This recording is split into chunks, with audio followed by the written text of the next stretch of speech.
Eu quero compartilhar com vocês, nesse período da manhã, sobre a matemática do destino. Existem coisas que, quando são somadas na nossa vida, criam o futuro. Por exemplo, a vontade de Deus é o principal ingrediente que cria nosso futuro, é a vontade de Deus. Então, se você não está alinhado com a vontade de Deus, você está bloqueando todo o seu futuro. Inclusive, a pressa que nós temos de evangelizar o mundo é porque as pessoas que ainda não estão aqui dentro não sabem como se alinhar com a vontade de Deus, e por isso estão sofrendo o que estão sofrendo. Eu tive um senso de urgência na evangelização muito forte agora essa semana que eu tive que ficar no hospital. Eu nunca tinha eu nunca tinha dormido no hospital na vida. Eu nunca tinha tomado uma anestesia na vida. Em 40 anos, eu nunca precisei dormir no hospital, nunca fui operado de nada, nunca tomei anestesia. E comecei a sentir uma dor em casa, que depois nós descobrimos que foi emocional por causa da notícia da minha mãe. E quando fui levado ao hospital, o médico na hora falou assim: vamos ter que te operar. Eu falei: me operar? Eu não tenho problema nenhum. E a primeira coisa que eu percebi é que existem situações que a sua vontade perde o sentido. O que você quer ou deixa de querer não vai alterar a situação que está acontecendo. Eu estava ali na mão de outras pessoas, deitado numa cama, indefeso. Eu não tinha como reagir. Eu queria entender por que você quer me operar.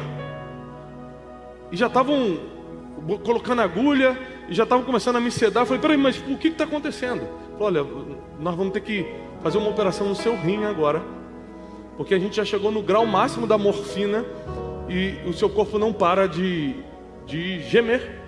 Se a gente não operar, vai complicar muito a situação. E nesse período que a gente fica ali aprovando a cirurgia, a pessoa começa a dar todos os riscos. Olha, se o seu coração não bater direito durante a anestesia geral, pode ser que tenha alguma complicação. Eu falei: como assim, gente? Como assim se meu coração não bater direito? Está batendo até hoje? Mas os médicos têm que dar aqueles avisos, né? Prévios. E a primeira coisa que eu percebi é que quando você está numa situação, que são várias na vida, mas como, por exemplo, a de saúde, não importa quanto dinheiro você tem,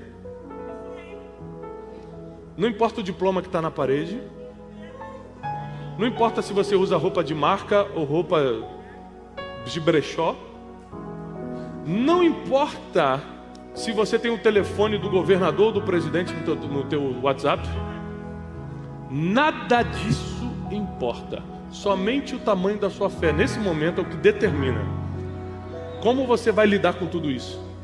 E nesse momento caiu um senso de urgência de evangelização. Eu falei: meu Deus, eu vou me apegar a Deus agora, mas eu sirvo a Deus desde a minha mocidade. E quem está numa cama enfermo como eu estou agora e não tem a quem se apegar? Porque o evangelho é tão completo que até para a morte ele dá esperança. O apóstolo Paulo diz que se a nossa esperança se resume somente nesse mundo, nós somos o mais miserável dos homens. E eu comecei a perceber que para que a gente viva o nosso futuro, viva o nosso destino, destino não é algo místico, não é uma bola de cristal. Destino é o que Deus já determinou para os seus próximos anos. E para você viver o que Deus determinou para os próximos anos, existem coisas que você precisa somar na sua vida, é uma matemática.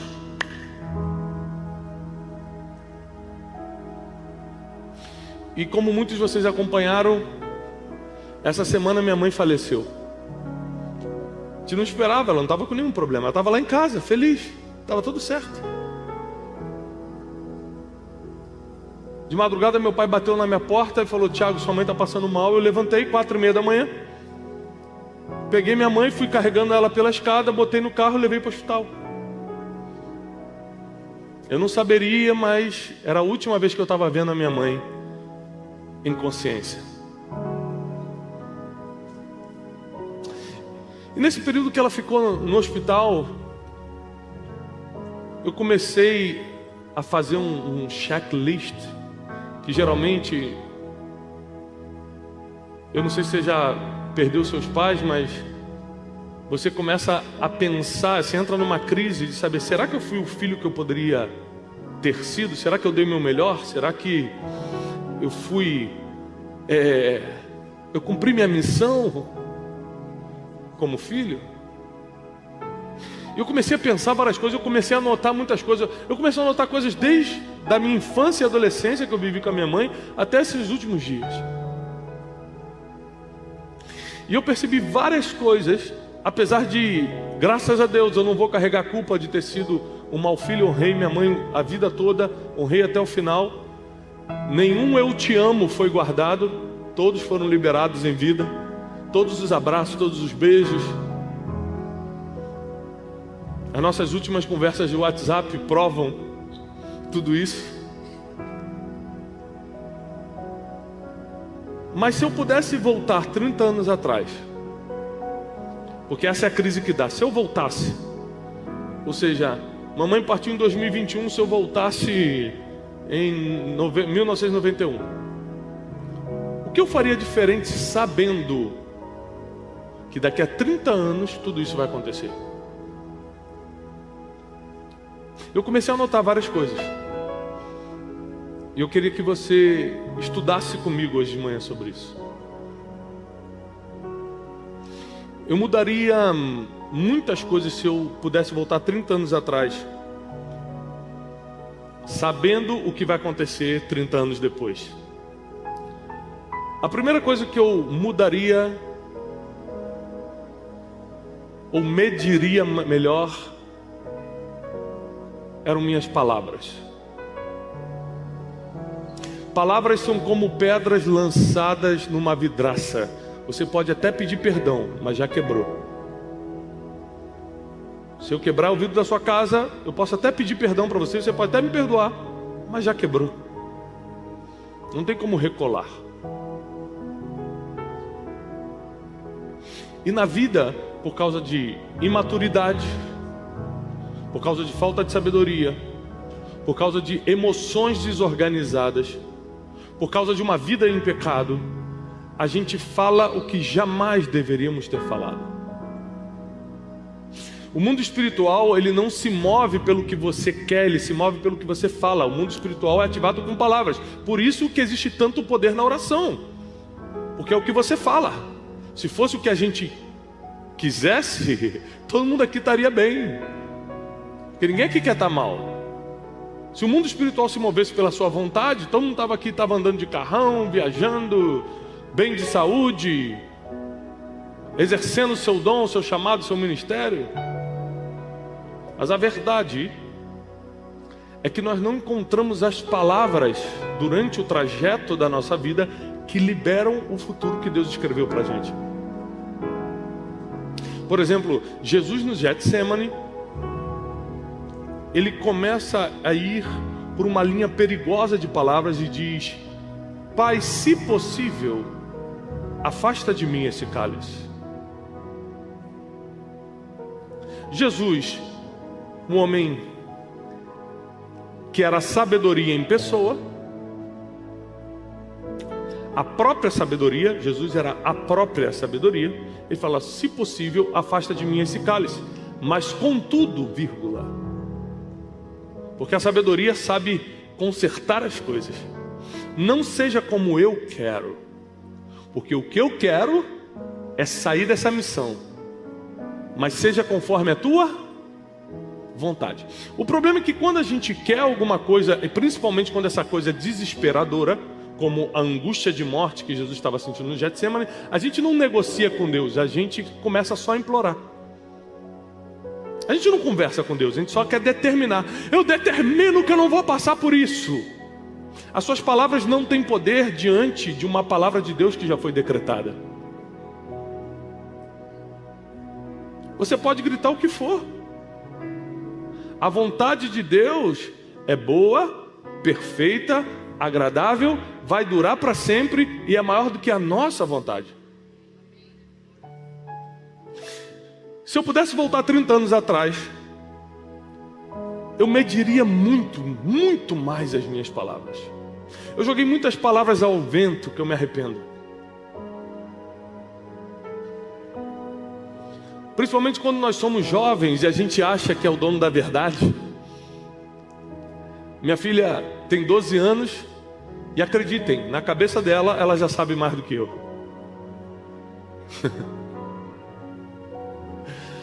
A maioria das coisas que eu vou falar com ela, pai, eu já sei. E na nossa juventude, que é quando a gente tem mais força, a gente é mais ignorante. E no auge da nossa força, a gente atinge o auge da ignorância e joga palavras que afetam o nosso destino.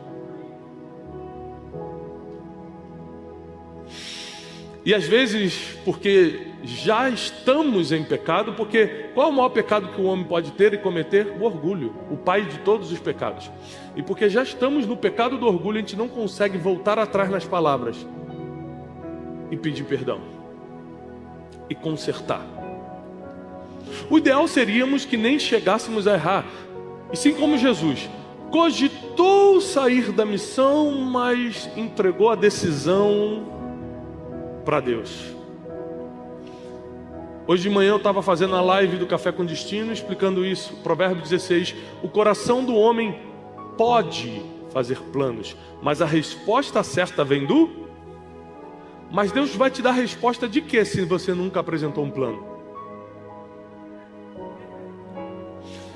Então, quando a Bíblia diz o coração do homem pode, ele está autorizando, faça seus planos, mas saiba que no caminho eu digo sim ou não.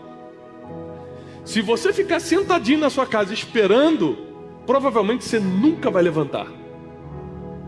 Mas se você fizer um plano e começar a caminhar rumo ao seu destino, Deus vai te ajeitando no caminho.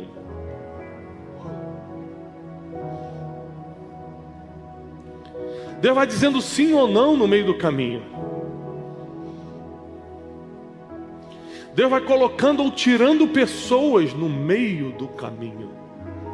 Aliás, se você parar para pensar, Jesus era especialista em aparecer no meio do caminho. Ele deixava as coisas acontecerem, no meio do caminho ele entrava. No meio do caminho de Jairo, no meio do caminho de Emaús, no meio do caminho de Lázaro. Ele ia no meio do caminho para que você se desenvolva, para que você cresça. Ou seja, eu amo ficar com meu filho no colo, mas se eu ficar com ele no colo o tempo todo, ele não aprende a andar. Então tem vezes que Deus não vai te pegar no colo, não porque Ele não te ama, mas porque você precisa aprender a andar.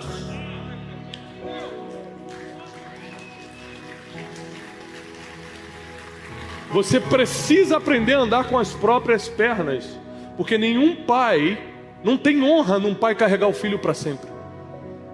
Eu quero meu filho, José tem 9 anos, eu quero que ele corra, não quero que ele fique no meu colo. Aliás, nem aguento mais carregar. Chega uma hora que já não é questão de amor, é questão de honra. Não é por falta de amor que eu não coloco meu filho no colo, é porque não é honra mais para mim carregar a Júlia de 12 anos no colo. Ô filha, vamos sair da escola, vamos aqui. Ela é saudável. E no auge dessa ignorância, a gente joga palavras ao vento, mas essas palavras têm poder. E elas criam ambientes, elas criam situações. Se você parar para pensar, pessoas que não falam com você hoje, às vezes foi por causa de palavras que vocês trocaram. Situações difíceis entre familiares foram por causa de palavras que foram trocadas. Quem conhece o peso de uma palavra valoriza mais o silêncio. Às vezes você está no meio de uma confusão, a pessoa fala uma coisa que te deixa irado, você, se soltar a palavra naquele momento, você vai eternizar a confusão. E a Bíblia diz, se possível e se depender de você, tende paz com todos. Então, se depende das minhas palavras, eu vou manter a paz. Quem pegou essa aqui? Se depende da minha palavra, eu vou manter a paz. Porque a palavra branda desvia o furor. Tiago capítulo 3 é o livro da Bíblia que mais nos ensina sobre o poder da língua, da boca, das palavras. E o apóstolo Tiago diz: da mesma fonte não pode sair água doce e salgada. Vou repetir, só para você entender a seriedade disso. Da mesma fonte não pode, está escrito na Bíblia aqui, não pode sair água doce e salgada. Isso quer dizer que se você usa a sua boca para água amarga, no dia que você quer clamar por uma bênção, você não é atendido, porque você já escolheu a fonte e não sai duas fontes da mesma boca. Da mesma forma, tem gente que profetiza e as coisas acontecem, porque ele não usa a boca como água amarga, só sai água doce. Então quando ele fala, acontece, Deus honra. Quando Isaías tem a visão daquela brasa sendo colocada na boca dele, o que ele fala? Eu habito no meio de um povo de lábios impuros. Quando o cara está diante de Deus, o que mais pesa na boca, o que mais pesa no coração dele é como usam a boca. Quando ele está diante da glória de Deus, o que mais pesou não foi a imoralidade do povo, não foi tal coisa do povo, não foi a mentira do povo, foi como o povo usa as palavras. Foi o que mais envergonhou ele diante de Deus. Nós somos medidos pelo que falamos. As pessoas vão julgar se você é um homem ou uma mulher de Deus pelo que você fala. Ou você nunca percebeu isso? A forma que você fala, o jeito que você fala, as palavras que você usa, o momento que você fala e o momento que você se cala, tudo isso denuncia quem é você no mundo espiritual. Então a primeira coisa que certamente, se eu pudesse voltar 30 anos atrás, eu mudaria, era a forma como eu usei as palavras. Eu me arrependo de muita coisa. Eu mudaria muita coisa. Se hoje eu estou vivendo o que eu estou vivendo pela graça e misericórdia de Deus, eu te garanto, se eu tivesse usado as palavras melhor, eu poderia estar vivendo isso há 10 anos já, e não agora. Janine sempre fala isso para mim. Ela fala: Tiago, o que você está vivendo hoje, na minha cabeça era para você estar vivendo há muito tempo. O problema é que você se distraiu com aquilo, fez aquilo outro, tinha medo disso, não queria assumir teu ministério. E ela joga 10 coisas, 10 listas que toda esposa tem do marido, né? 10 fatos porque você não prospera. A esposa sempre tem. Pergunte para sua esposa que ela te entrega na hora, ela fala tudo. E uma das coisas que ela mais falava, jogava na minha cara, era a forma como eu usava as palavras. Eu não media o que eu falava. Hoje eu tenho muito cuidado com as palavras que eu uso, porque eu sei que quanto mais a pessoa te admira, mais ela se ofende com o que você fala. Às vezes eu estou com meus 4 filhos num restaurante, dando comida para um, brincando com o outro. Chega alguém e fala assim: Tiagão! Oi? Tirar uma foto. A pessoa não entendeu que eu estou com meus filhos, que eu estou ajudando a dar comida. Não entendeu isso. Se eu falar assim: agora eu não posso, eu estou dando comida para meu filho, mesmo que eu fale com toda tranquilidade, ele vai ficar chateado, por causa do nível de admiração que a pessoa tem. Quando eu entendi isso, eu entendi que o sacrifício que eu tenho que fazer é só um minuto. Joaquim, segura a colezinha você aqui 1 minuto. Ô meu filho, vamos lá, tira a foto aqui. Quando eu voltei, Joaquim já estava sozinho. Nem precisa mais, pai, já foi. Segue tua vida aí, que eu estou seguindo a minha aqui. Mas é exatamente essas cenas que acontecem. Você tem que aprender a usar as palavras em vários momentos, não só quando entra no mundo espiritual para declarar coisas, mas também no dia a dia, onde anjos e demônios estão escutando seus comandos. O bem e o mal militam, a carne e o espírito militam, E ambos ficam de braços cruzados esperando as palavras que saem da sua boca para eles poderem agir.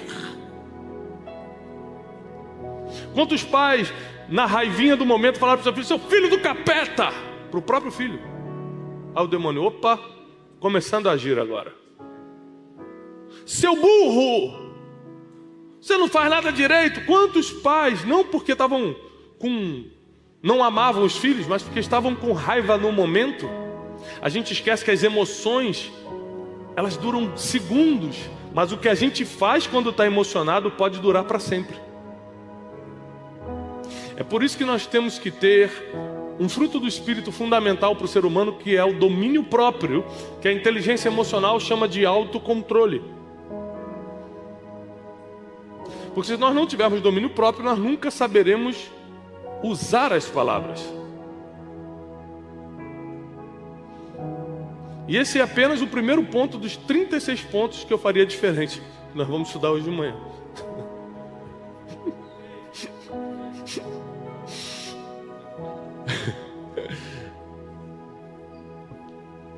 A segunda coisa que eu faria diferente.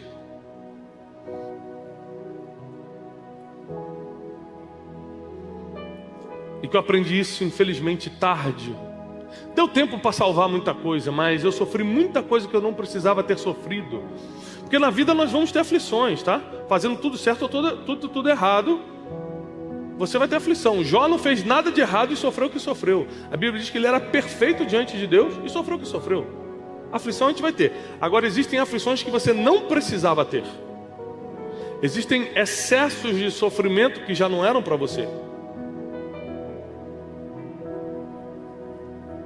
E a maioria desses sofrimentos em excesso na vida vem pelas pessoas que você escutou. Então o segundo ponto que eu faria diferente, eu escolheria melhor as pessoas que eu escutei durante a vida.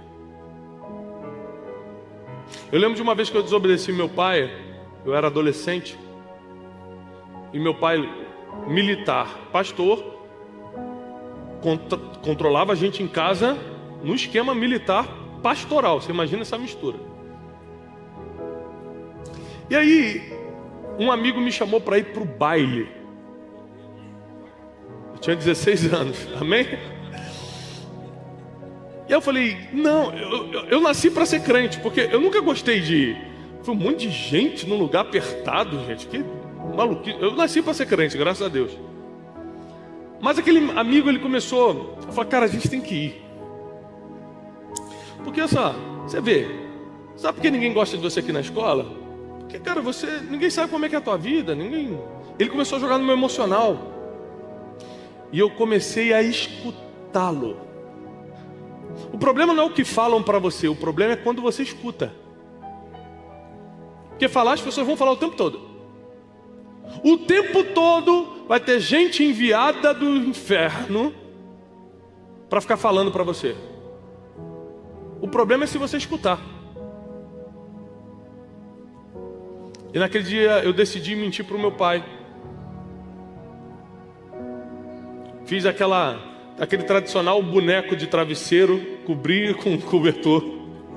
Já fez isso, Salles? Salles não, Salles é crente mesmo. Pulei pela janela do meu quarto, pulei o muro e fui pro baile.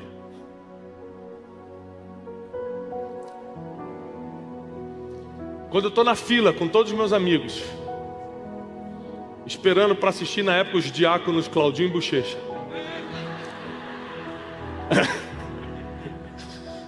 Que Deus o tenha. Vem uma mão no meu ombro. Fala, Tiago. Quando eu olho, Dona Fanny, minha mãe. Que palhaçada é essa? Olha, eu falei, Jesus, como pode? Eu saí escondido. Na esquina do baile, a moça que estava vendendo os doces, refrigerante, era da igreja. Deixa eu te falar uma coisa, se você é da igreja, esquece, vão te achar. Vão te achar, não adianta. A irmã ligou lá para casa e falou, pastora Fanny, você não sabe quem está aqui no baile? Minha mãe, quem? Seu filho Tiago é lá. Aquele ministro do Senhor, duvido. É ele sim. Mamãe foi lá, me fez passar uma vergonha. Conclusão, fiquei o ano todo sendo chacota na escola. Porque minha mãe foi me tirar pelos cabelos da fila do baile. Conclusão, para sua informação, nunca entrei num baile na vida. Amém? Espero que Deus conte isso na coroa. Nunca, Deus. Tu és prova. E o que era ruim na escola ficou pior. Ou seja, porque eu escutei a pessoa errada, a minha vida piorou muito. Porque agora eu estava mal em casa e estava pior na escola.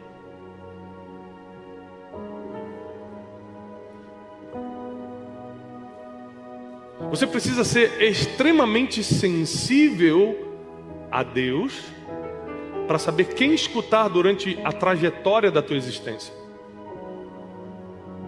Porque às vezes não é questão que a pessoa não é de Deus, ela só não é a pessoa certa para aquele momento. Às vezes ela é uma pessoa de Deus, só que ela fala uma coisa que não tem nada a ver com teu momento e estraga uma decisão. Geralmente nós admiramos pessoas que não são bem o que a gente imagina. E quando essas pessoas falam alguma coisa, a gente toma como verdade. Por exemplo, eu não sei se já aconteceu com você, mas quando você é criança, você olha assim, um tio na família que você fala, nossa, esse tio é muito rico. Aí você cresce, a sua infância e adolescência, falando, nossa, esse tio é muito rico. Aí quando você cresce e conhece a pessoa, você fala, meu Deus do céu, como é que eu achava que ele era rico? Às vezes é por causa de um carrinho financiado melhor que ele tinha. É por causa de algum detalhezinho. Quando você é criança, você interpreta que aquela pessoa tem dinheiro. Já aconteceu contigo alguma coisa parecida com isso? Você achar que a pessoa é isso. Quando você cresce, você fala, nada a ver, gente. Como é que eu achei isso a vida toda? Isso acontece também na fase adulta por causa dessa morfina espiritual que deixa a gente meio desligado, insensível, sem sentir.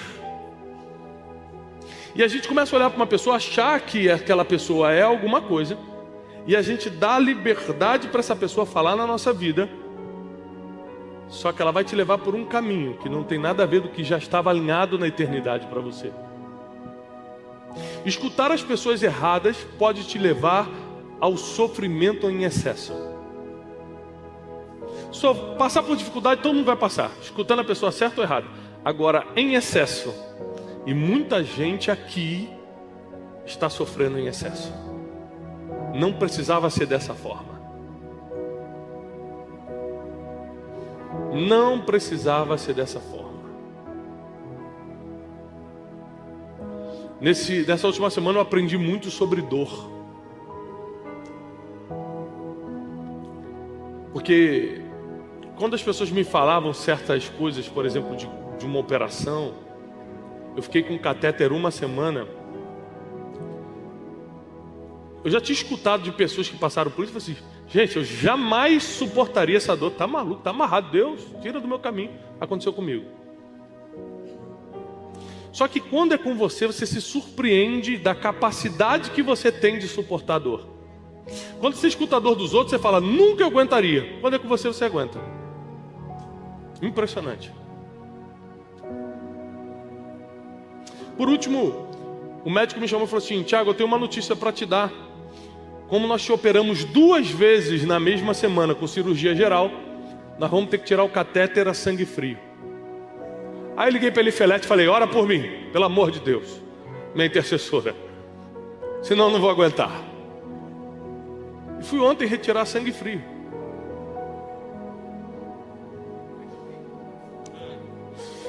Salles já passou por isso, só que isso tirou com anestesia, né? Eu fui a sangue frio, jovem. Só para você estar orando por mim, estou de pé. Sabe o que eu entendi?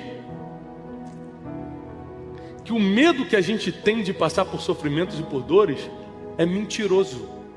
Porque quando a dor chega, você passa por ela e fica de pé. Eu estou de pé. Na minha cabeça eu nunca suportaria aquilo. Passei sem anestesia ainda e estou aqui. Deus só envia o que você pode suportar. Deus só envia o que você aguenta. Até mesmo as tentações, diz a Bíblia, não podem ser maiores do que você pode suportar. E junto com toda a tentação vem um escape, vem um livramento. O problema é que você entra em brigas, confusões, tentações e problemas porque escutou as pessoas erradas. Esses dias, dou um exemplo clássico que aconteceu essa semana. E acontece com muita gente. Uma pessoa chegou do meu lado e falou assim: tudo bem, Tiago, tudo tal, uma pessoa importante. Rapaz, o fulano bem falou mal de você. Falou isso, isso e isso.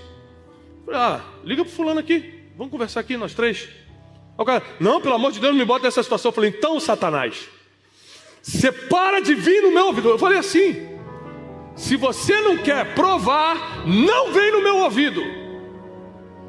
Covarde, mentiroso, fofoqueiro. Você precisa cortar essas conversinhas pela metade. Você não pode deixar isso alimentar teu coração.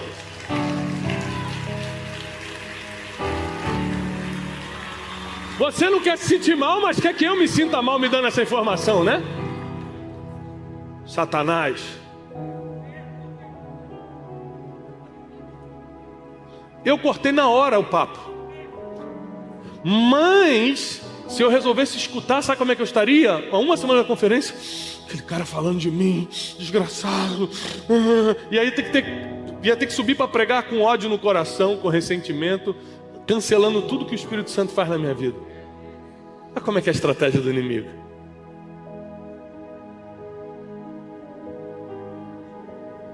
Você precisa tomar uma decisão de quem você vai escutar. Deus não colocou esse fofoqueiro na minha vida para falar na minha vida, por que eu vou escutar ele? Cheguei e cortei. Não. Eu escuto quem Deus colocou na minha vida para falar para mim. Terceira coisa que eu faria diferente, se você puder anotar.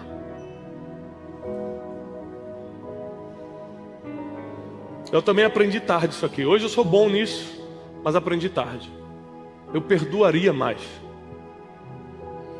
Eu já fiquei muito tempo sem falar com gente que eu amava por causa de besteira. Eu já vi pessoas partirem e eu não consegui pedir perdão a tempo.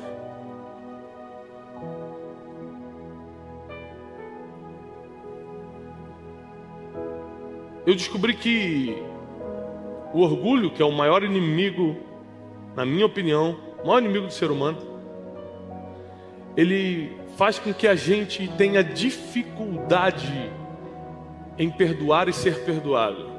Inclusive até mesmo de aceitar perdão. Às vezes Deus quer te perdoar por algo que você se sente mal e você que não quer se perdoar. Você que não quer se aceitar. Mas Deus já te liberou. Quem quer carregar o peso é você. Jesus já falou, troca esse peso pesado pelo meu fardo que é suave, meu jugo que é leve. Você que não quer, mas Ele já está disposto a fazer. E a falta de perdão tem mantido muitas pessoas num cárcere emocional, impedindo você de dar o próximo passo para o seu destino, para o seu futuro. O meu ministério seria inviável se eu não fosse um bom perdoador. Porque o que já tentaram me parar, o que já tentaram me frear, o que já tentaram me impedir, o que já se levantaram contra mim, o que já fizeram não está, meu irmão, não tem lista que explique. Mas como eu sempre fui bom de perdoar, sempre que eu digo recentemente, sei lá, 7 anos para cá, fiquei especialista em perdoar. Eu consegui, apesar das dificuldades, dos ataques, das pressões, de qualquer coisa, continuar caminhando. Porque no final das contas ninguém te para, você que resolve parar quando não perdoa. Ninguém tem poder de te parar não. Você que vai fraquejando quando não vai perdoando. Você imagina que Jesus nos ensinou isso na prática. Os homens escarnecendo dele, rasgando o lado dele aqui na cruz. E ele, Pai, perdoa-os, porque eles não sabem o que fazem. Uma vez eu vi um testemunho de uma mulher que perdoou o bandido que num assalto matou o filho dela.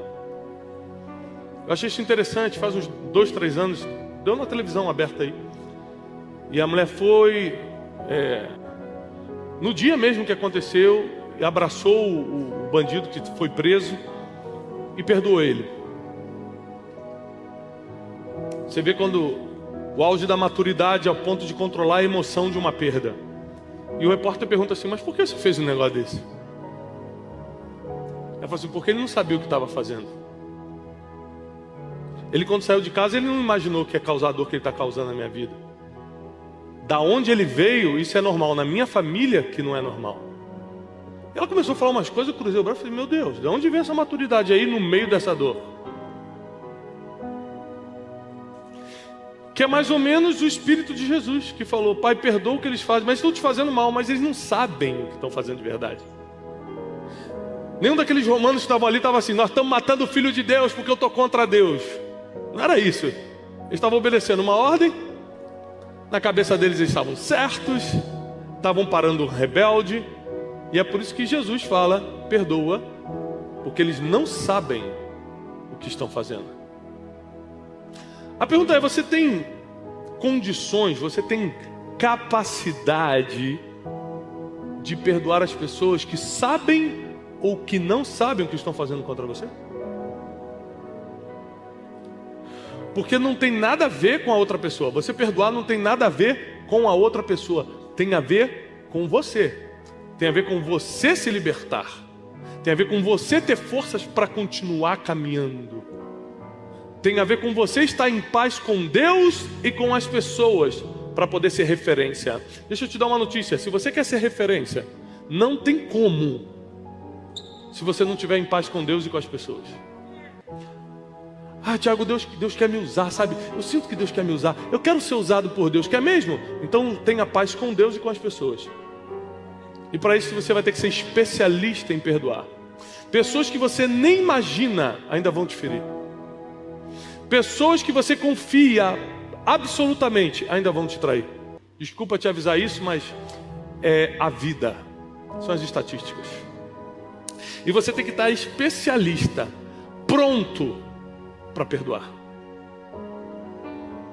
para deixar para lá.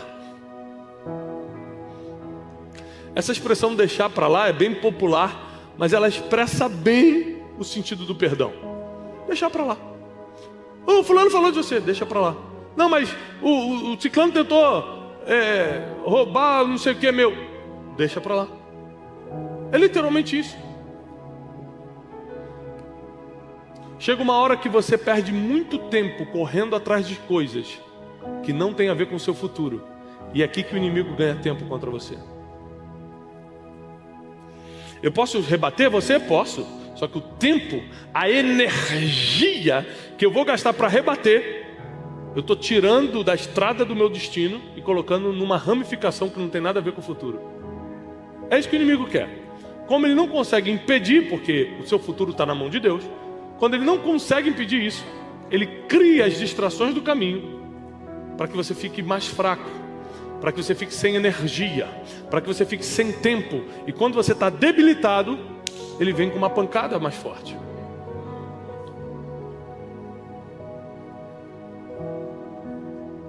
Então chegou a hora da gente decidir quais são as coisas que nós faríamos diferente se eu pudesse experimentar o futuro, voltar atrás e, sabendo o que vai acontecer, agir de novo. Será que eu realmente brigaria com aquele familiar no Natal se eu soubesse que daqui a 3 anos ele vai morrer?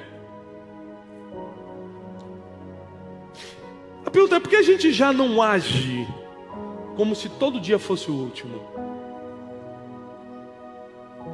Se eu partir hoje, eu estou em paz com todo mundo? Se eu partir hoje, eu dei o meu melhor para Deus? Se eu partir hoje, eu contribuí com a humanidade, eu contribuí com a minha geração? Davi, quando morreu, uma das frases mais bonitas da Bíblia, Davi, quando morre, a Bíblia diz assim, e Davi, tendo servido a sua geração, dormiu com seus pais. Servir a sua geração. Como você vai servir as pessoas se você não consegue perdoá-las? Como você vai servir uma geração se você está ferida com ela? Não dá, não tem como. Então com certeza eu perdoaria mais. Porque muito tempo na minha vida eu fui extremamente prejudicado, principalmente emocionalmente. Prejudicado emocionalmente. Porque eu não sabia perdoar. E não saber perdoar, acredito, está diretamente ligado ao orgulho. E a Bíblia diz que Deus abate os orgulhosos, mas dá graça aos humildes. A última coisa que eu faria diferente, para quem vai anotar, eu pregaria mais. Agora, esses dias no hospital, eu falei, meu Deus, eu preciso pregar mais. Eu preciso levar a palavra para mais gente. Porque tem muita gente em sofrimento. Você imagina que eu entrei no hospital, eu estava no corredor, esperando atendimento, curvado de dor. A enfermeira chegou e falou assim, bom dia, pastor. Bom dia. E ela queria começar a contar como foi a experiência dela de ler um livro. Só que eu estava tendo uma crise. Assim, pode dar só um remedinho, depois a gente fala do livro? Ah, tá bom. E no caminho ela me botou na veia aqui, eu fui mandando.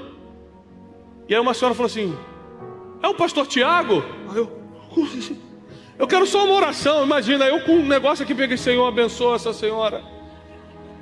Tá melhor do que eu, Deus, mas abençoa.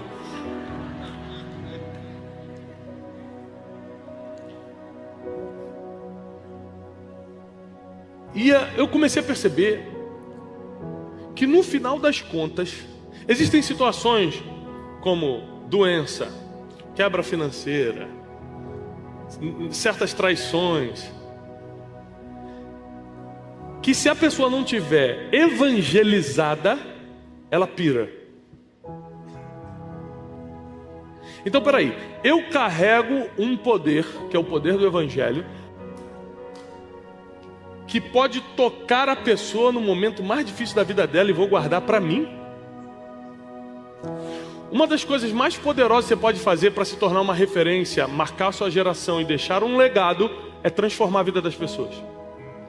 Só que você não tem nada em você que possa transformar outra pessoa. Você precisa do evangelho. Porque o evangelho é que transforma, através do que você fala, entrega. Então se você entregar outra mensagem que não seja o evangelho de Cristo, não vai ter transformação. Tem um projeto chamado Transformation Day. Alguém já assistiu o Transformation Day?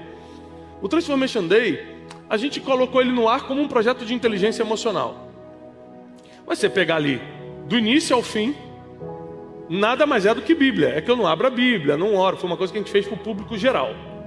Mas eu faço as pessoas pedirem perdão para os pais, faço as pessoas confessarem seus pecados.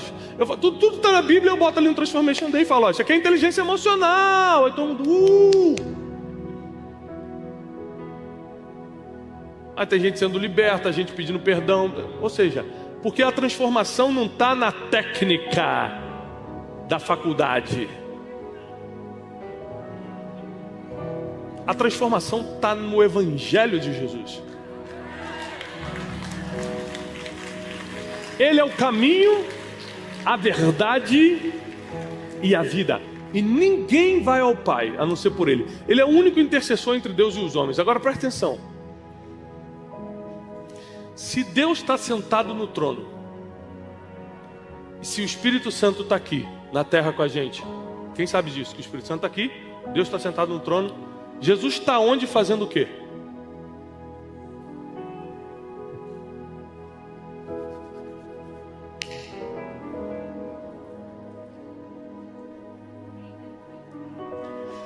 Jesus está ao lado do Pai, diz a palavra, orando por nós. Presta atenção, quando você entra numa dificuldade, você entrou numa dificuldade, Bruno entrou numa dificuldade, Jesus começa do lado do Pai. Abençoa o Bruno, protege o Bruno. O Bruno está passando por isso. Ele começa a interceder por você ao lado do Pai. Jesus está orando por você nesse momento. Quando eu estava no hospital, Ele estava orando por mim.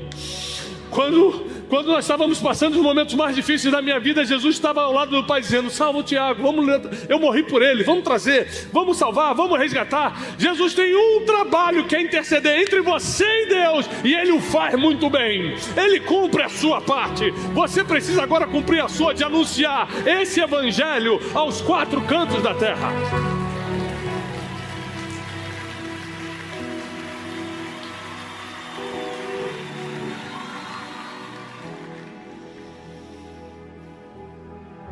Eu não me envergonho do evangelho. Eu hoje, por causa da graça de Deus na minha vida, eu sou preletor nas maiores conferências seculares do país, de empreendedorismo, por exemplo. A maior conferência de empreendedorismo da América Latina se chama Powerhouse. Eu fui preletor esse ano. Eu fui preletor na maior conferência de investimentos do Brasil esse ano. Sabe o que eu falei lá? Bíblia. As pessoas me convidavam e eu falei: você sabe do que eu falo, né? Porque eu não me envergonho do evangelho. Numa eu preguei a parábola do bom samaritano. No outro eu preguei a parábola do filho pródigo, só que voltado para investimentos. Mas em todos, eu explicava bem para as pessoas que você pode investir no que quiser, ou pode empreender no que quiser. Se você não estiver servindo a Deus, tudo perde o sentido.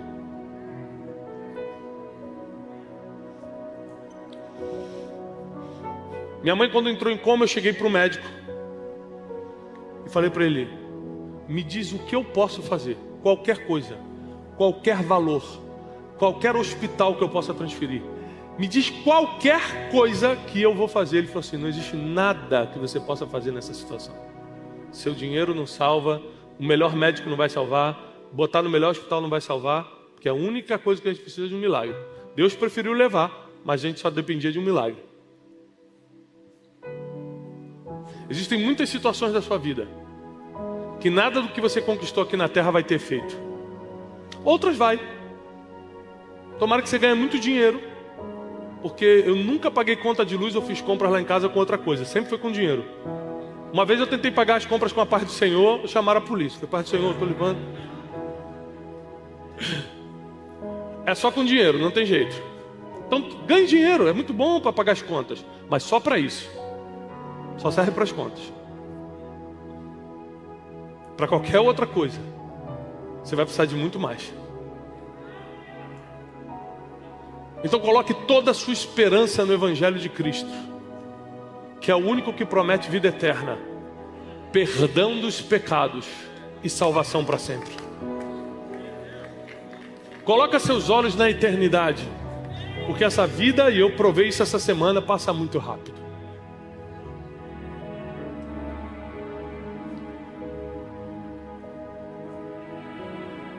O médico pegou meus exames e falou assim: eu preciso verificar se tem algum tipo de infecção no sangue ou na urina, porque se tiver e nós te operarmos, você pode não acordar mais por causa da infecção. Eu falei: o que, moço? Espera aí, eu estava bem ontem, hoje eu posso morrer?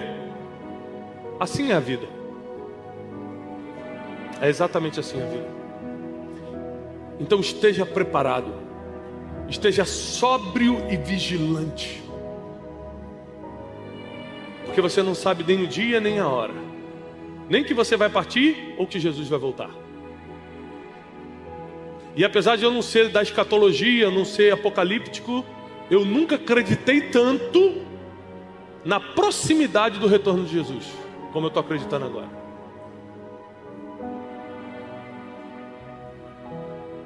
Os sinais cada vez ficam mais fortes. Cada vez esse mundo perde mais a graça, está mais injusto, está mais violento, está mais impossível de se viver.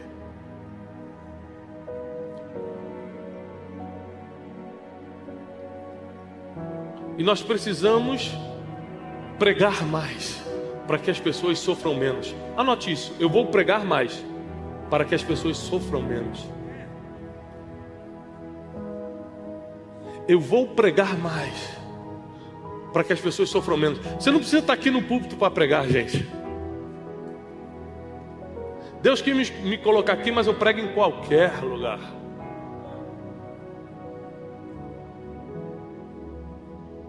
A maioria das pessoas que eu ganhei para Jesus pessoalmente foi numa mesa de jantar, não foi num púlpito. Não foi fazendo apelo numa igreja. Foi jantando com alguém, levando a palavra. Eu já recebi empresários na minha casa para jantar. Evangelizei, se converteu e batizei na minha piscina.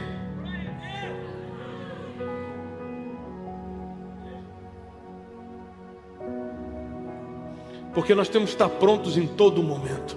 Nós estamos aqui em missão, nós não estamos de passeio na terra. Nós estamos em missão. Agora presta atenção.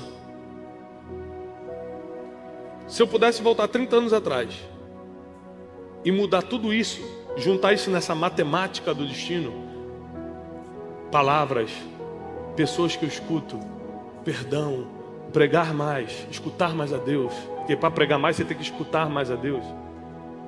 Se eu pudesse voltar 30 anos e fazer isso diferente, por que eu não faço hoje para mudar meus próximos 30 anos?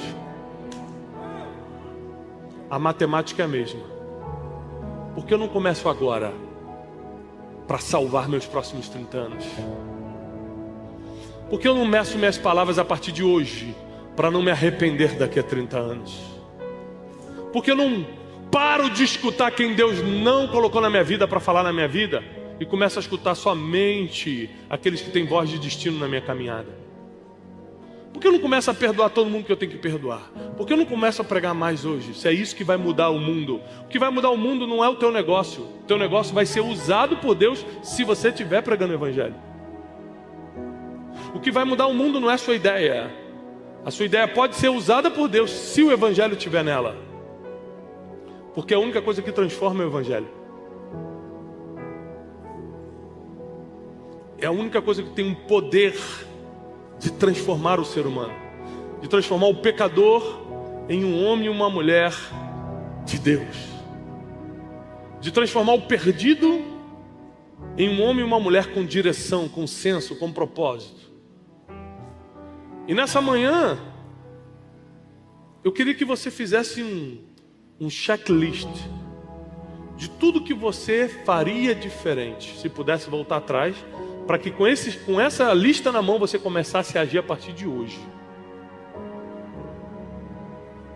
Eu seria menos ignorante, eu seria menos arrogante. Vai escrevendo.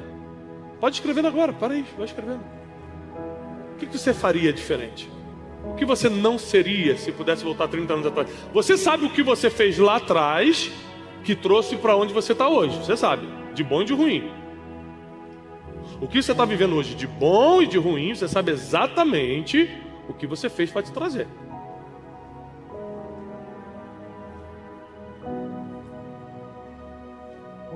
Então vai anotando. Take your time. Tira 2 minutos para você anotar isso. Anota mesmo. Tudo que você precisa mudar, tudo que você precisa deixar para lá, tudo que você precisa fazer diferente. Dá tempo, você está vivo. Enquanto a vida, há esperança. Você está vivo. A matemática é a mesma.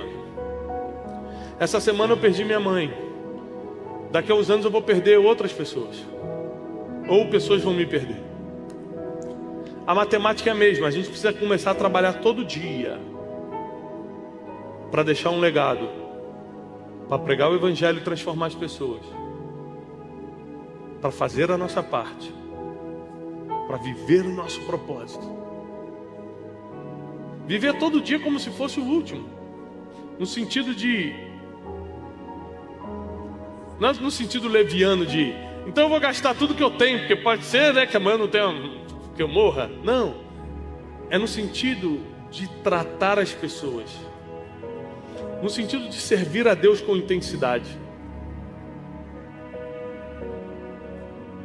Servir a Deus com intensidade.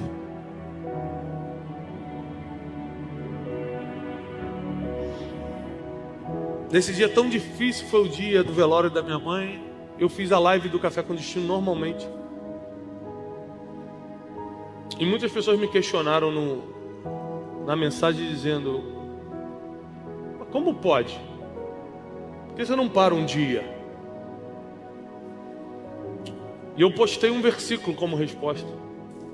Se você se mostra frouxo no dia da angústia, a tua força será pequena. Então a Bíblia diz que para sua força ser grande em Deus, você não pode afrouxar nos dias difíceis. É muito difícil. A Bíblia nos pede coisas muito difíceis. Mas eu quero ser um homem que até o último dia da minha vida vai ser conhecido como um homem que levou a Bíblia a sério. Eu vou levar a Bíblia a sério. Se está escrito, está escrito.